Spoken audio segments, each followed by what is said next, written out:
Love, love, Lord, till I be but breath of thy Spirit flowing in me. Hello, welcome to the Spirit of Life program. My name is Lucia Pace, and today my guest is Anne Lastman, who is a post-abortion grief counsellor and an author of a book known as Redeeming Grief, which has recently been republished. Welcome, Anne. Thank you, Lucia. Thank you for asking. That's my pleasure. And you have a very interesting life. Absolutely. And you've done a lot in your life. Yes, I have. First-hand experience, and now you're actually counselling in the very areas that you've journeyed through yourself. I have. I've been doing this now for 17 years. Tell us this that you're doing. That I do is I started a post-abortion grief counselling charism, if you will. I work with people who've had abortions, yes, and hopefully bring them home to peace, both males and females.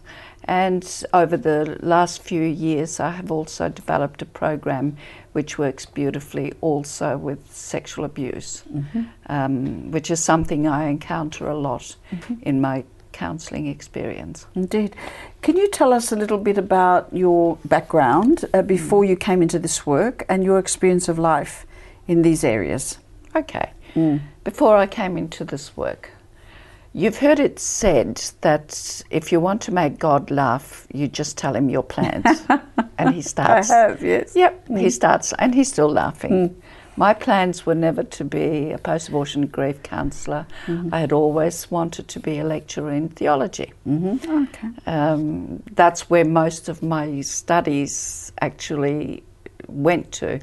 I waited till my last of my 4 children went to school, and then I started university as a mature age student, and my studies were psychology, because that's what I'm always interested in, psychology and religion. So I did a double major in psychology and religious studies, and then a diploma of education, and a master's in theology, and a master's in education, and postgraduate studies in trauma. Wow. So my thinking was always to be a lecturer in theology. That was the passion, and remains. It's a love I still have. But an event happened in my life 17 years ago, which brought forward or up memories of my 2 abortions, which I had suppressed and refused to acknowledge. But this event brought them up, and as a result, and again, I speak of God here, whenever God wants to do a job, he also has the people around ready. Sets the scene. Sets the scene, and the people and the cast. Creates the space, yes. Yep. And that's what he did with me. After the crisis I went through with one of my children, then met a couple who led me to a priest who was also a psychologist, who also led me through a healing time for my abortions and naming of my children and having a mass said for them. And then he said some very prophetic words, which I never took on board then, but it happened. He then said to me, now you go and do for others what the Lord has done for you. And I thought, yeah, right. And I didn't think much more about it, because then we had to move to Melbourne. This happened in Perth. I'm a Perth person. When we moved to Melbourne, one day I went to my parish, and there was on the floor a bit of paper with a conference being held in Sacred Heart College, and Archbishop Pell, who was then here, was going to be the chief celebrant. So I thought, well, I don't know anybody here, so I might as well do this. And I went, and on one of the, you know that at conferences there's tables with books, and there was a pro-life table. And I looked at it, and I looked at what abortion meant, because I knew the word, but I didn't know what it looked like. And this is part of the problem that we have. You knew the word being abortion. But what does it look like? What does an abortion look like? That's an interesting question. In my own mind, I didn't know what an abortion was. But you had been through... I'd had been through that, but they were curettes. They weren't abortion. Okay. And I saw some pictures of what an aborted baby at 12 weeks looks like, and one at 16 weeks, which was mine. And I saw what it looked like, and it nearly brought me down, because I hadn't realised. And again, God prepares the people. And I remember being invited to Margaret Ty's general conference that she used to have once a year. I don't know if they still do. And she said, would you tell your story about healing? How God heals and is merciful. And I said, yeah, of course I can. And from then on, I was invited to speak all over the place. And I then started looking at reading material. I studied post-abortion grief. One of the things that was very important was that for many years I used to have a nightmare recurring, exactly the same, about dead babies. But I never connected the dots. I never thought anything. After that, after it came out, the nightmare stopped. Wow, it came out. We'll take the it coming out when we come back from the break. All right. We'll see you back shortly.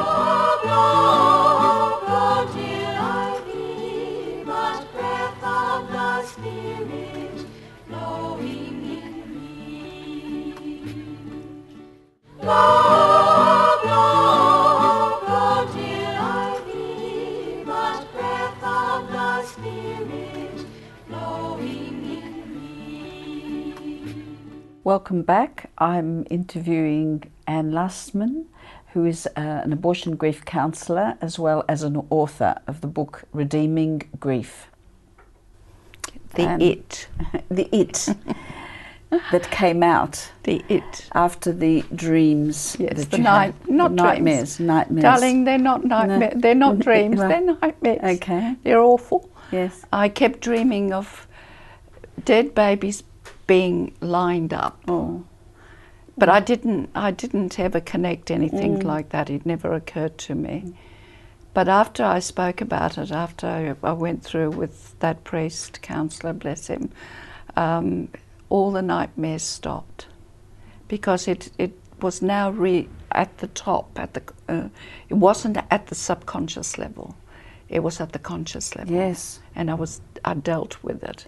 And I was able to grieve and to cry and to give them a name and to make them a part of my life and my history, to make a plaque in their name so that they have a resting place. They're not to children that should have lived and are forgotten. Today they exist still. And I've been to 17 countries around the world speaking on this topic, and wherever I go, the names Miriam and Joseph always come out. So they've influenced the people that they would have influenced anyway had they lived. And in this way, give them honour for their life, for their very short life. Can I ask you, Anne, I'm interested, you have more or less told us how the healing and the freedom has come for you. Yes. But I'm interested, you've had two parts of the process of healing. The first with the priest. Yes. And the second with the conscious level, yes, post your nightmares. Yes. Can you try and articulate to us, how those two healings, how did you know you were healed from the first instance? And the second instance is obvious, that you made the children part of your life, etc. But the first part, did you feel any different after you'd seen the priest? Did you experience anything different? Yes. Yeah. I made them human. Mm-hmm. I knew I was forgiven. Mm-hmm.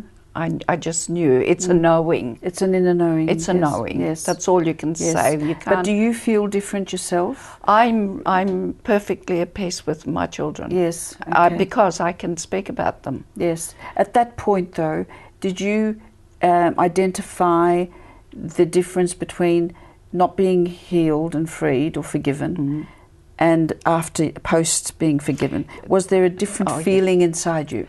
It wasn't so much a feeling inside of me, I would say, but my behaviours. For example, I have 2 children before the abortion, and I never worried that they would ever die. Post the abortion, I had 2 other children, or the abortions, I had 2 other children, and I had a constant fear that they would die if I ever left them. I had a constant fear that God was going to take them from me, but I didn't quite know why God was going to. I had them both on monitors from when they were born, because just in case they stopped breathing, and I wasn't there to save them. I had many fears surrounding. I couldn't go near anyone who had a brand new baby. I could go when the baby was a couple of months old, but I couldn't go with him. There was behaviours.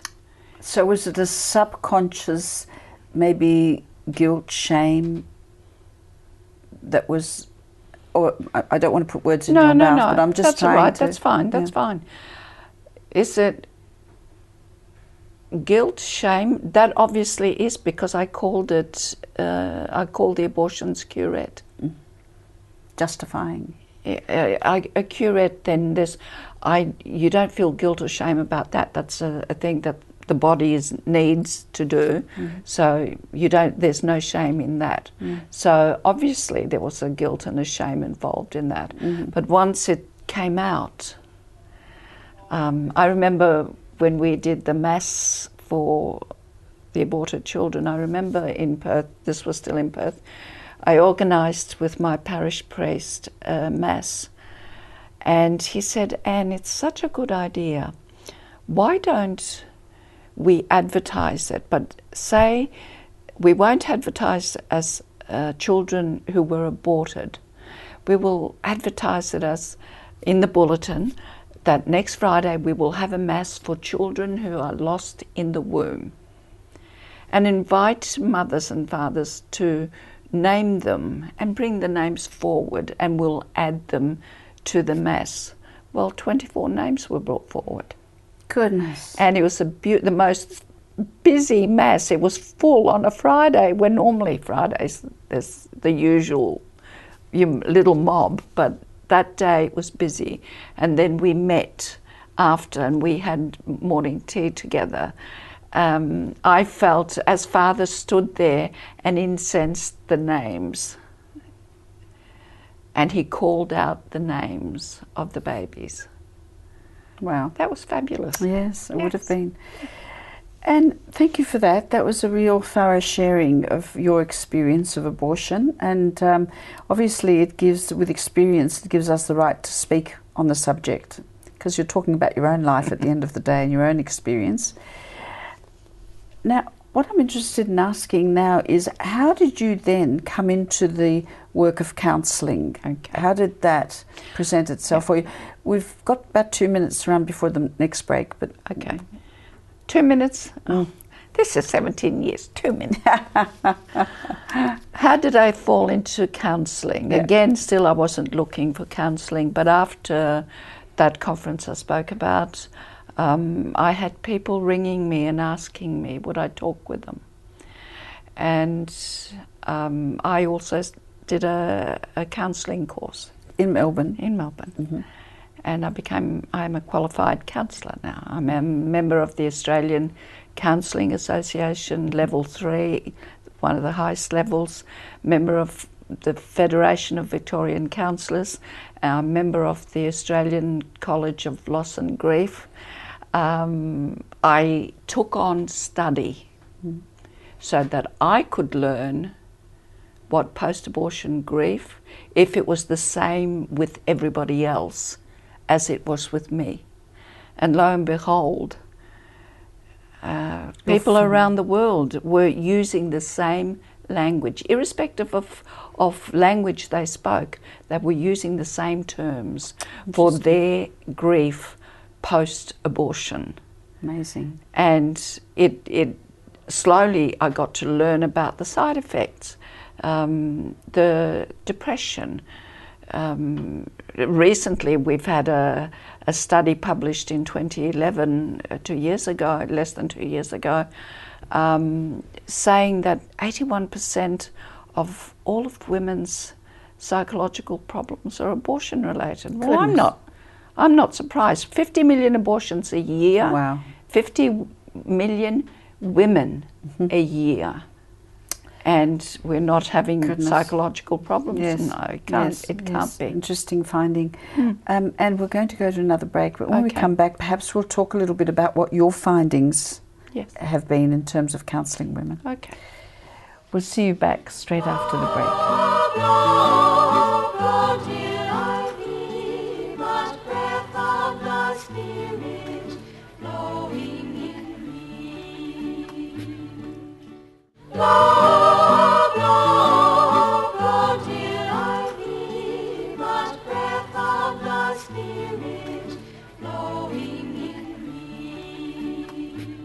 Welcome back. My guest today is Anne Lastman, who is an author and an abortion grief counsellor.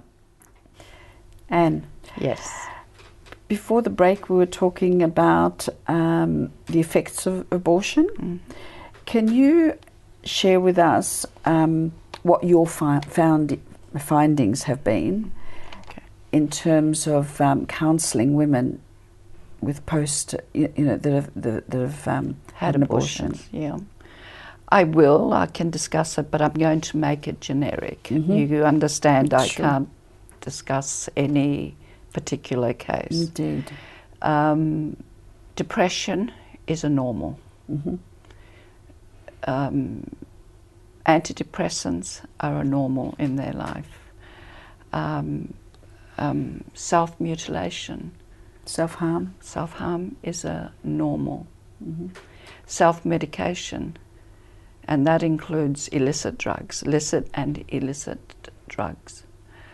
I am in the process of seeing someone next week for a first time with who recently had an abortion, who's already attempted twice suicide. Suicide is coming up to be a normal. How do I deal with them? I'm very lucky. As I said, God works funny. His ways are funny. I can say, I can help you because I've been there and I know what you're doing and I know what you're talking about. And I love your life and I want it to be well and I want it to be healed because mine was healed. My baby or babies, Miriam and Joseph, lived with God. And I look forward to the day when I close my eyes on this side and they're on the other side and they'll say, "Hello, Mum, we've waited for you." So I have experience to be able to share with these who are using destructive methods. One of the worst ones is going from relationship to relationship.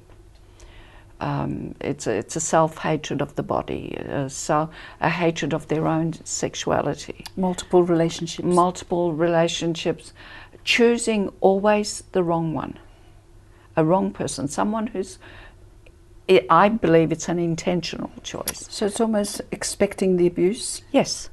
And the defilement, a defilement? That's because they feel not worthy. And when you find someone who is good for you, it doesn't last because they don't feel worthy of that person. It takes a long time. I'm always amazed when I hear that people are healed in half a dozen sessions. I'm sorry, I don't believe it. It doesn't work. I've also encountered people with multiple abortions. Now I'm dealing a lot with that. And wherever there's multiple abortions, and by that I mean maybe about 3, 4 and upwards. I've heard now, I have spoken to someone with 20 abortions. Okay. Now wherever we have multiple, say 4 and upwards, then there is a different issue which needs to be addressed before the abortion, because the abortions aren't the issue. And usually that issue is sexual abuse as a child within the family. And no, it's not priests. The media loves the priests to be at fault, but there's a lot of sexual abuse which I'm encountering, and it's a connection with abortion, sexual abuse within the family, and that needs to be dealt with before I can deal with the abortion experience. Now, it's very hard, but slowly I'm also, I'm actually writing a book. A second book? A second book. Right. It's, if I could get 3 weeks at home without phone calls, I'd finish it. I have about 6 chapters to go. That's the ending chapters. And then it would be finished. And what's the title of the book? Have you got it yet? It's untitled yet. I have half a dozen, but I'm not sure yet. Maybe Miriam and Joseph. Well, this is sexual abuse. Yes, okay. So it'll be different. Redeeming Grief was called, because people ask me, why is that name? It's a strange name. Because if handled well, abortion grief is very good, but it has to be handled well, because it means that the children or children are remembered. Yes. And you grieve for them. And the grief itself is the redeeming part of the sin. There seems to be, in my experience of talking with different people, Yes. an almost a spiritual, invisible, umbilical cord Yes. to the child. Yes. That still needs to be severed, but in a healthy way. Yes. Not a distractive And that's way. what I do. Yes. And this is, I've also developed a program for post-abortion, and in this program, it's called A Time to Recover, and it's got 3 saying goodbye ceremonies. Just wait there, and I'm going to ask you, can you come back to talk to us about that next week? We'll take up that point. Yes. And talk a little bit about the content of your books. A or little book. bit. Yes. Okay. That'll Thank be you. lovely. Thank you. Thank you. Thank you for tuning in. We'll see you again next week, same time, same place. God bless. Bring it to birth and blow where you will. Blow, blow, blow till I be but breath of the Spirit blowing